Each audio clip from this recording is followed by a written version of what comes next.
Hey everyone, welcome back to another video. Today, we're going to talk about what I think are the best beginner sports bikes of 2023.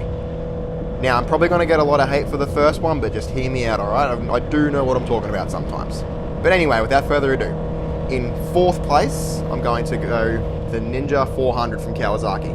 Now, the reason this bike isn't further up the list is just purely because every second learner I've ever seen has had one, so if you want to be a little bit different, I'd recommend going with the other three. Now anyway, the reason this one's in fourth, it has a beautiful, beautiful TFT dash that tells you everything you need to know, Bluetooth connectivity to your phone, and all that other good stuff as well. It's powered by a 399.9cc parallel twin, which does put out a nice note, but it sounds like every other parallel twin learner bike on the market, but nothing against that. You can pick up a brand new Ninja 400 for about $8,500 Australian, from your dealership, but if you can find a good deal on a second-hand one, I would definitely recommend going that way and spending your savings on some better protective gear. In third place, I'm going to put the Yamaha R3. I really like the R3 purely because of its on-road performance, but it's also its track performance as well. It's powered by a 321cc parallel twin, so a little bit less power than the Kawasaki, but it is a lot of fun, handles nicely. It doesn't have that TFT dash like the Kawasaki does, but I personally think it handles that a little bit better, which is why I put it in third over the Kawasaki. You can find these new for around $8,500 as well, but the same thing applies if you can find a second-hand one. I would definitely recommend going that way.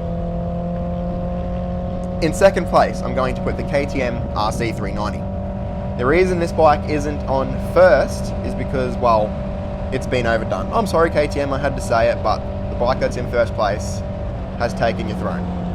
Now, this bike is powered by a 373cc single, which, in my opinion, does sound really nice. But the reason I put this one over the Yamaha and the Kawasaki's is purely for its handling. I've raced against these things, and I can tell you now, their on-track performance, especially in the corners, is unbelievable. But that's not what you guys are here for.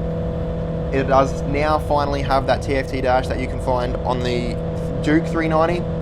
With a new updated styling on the front as well, which some people like, some people don't, but it's grown on me, so do with that as you will. These ones you can also find for about $8,500 as well, so you know, they're following a certain trend there, but second-hand ones are also a bloody good option as well. And for first place on what I think is the best beginner bike on the market for 2023, I'm probably going to get a lot of hate here, but it's the CF Moto 450 SR, or SS in America. The CF Moto is powered by a beautiful 449.9cc parallel twin with a 270-degree crank, which makes it sound beautiful like the MT-07, the R7, or even the Aprilia 660. It's got that beautiful, deep, thumpy noise. It also has an amazing TFT dash, which I think is the best on the market. Handles absolutely beautifully, and it looks absolutely phenomenal. I do think they're a good option. A lot of people will say they don't like them purely because they're a Chinese bike, but remember what people were saying years ago about Japanese bikes? I think we're coming to that stage with the Chinese bikes now too. The CF Moto is putting out some phenomenal machines nowadays. And as you can probably imagine, being a Chinese motorcycle, the price tag's a little bit more friendly too. You can find these ones brand new for $7,990 right away.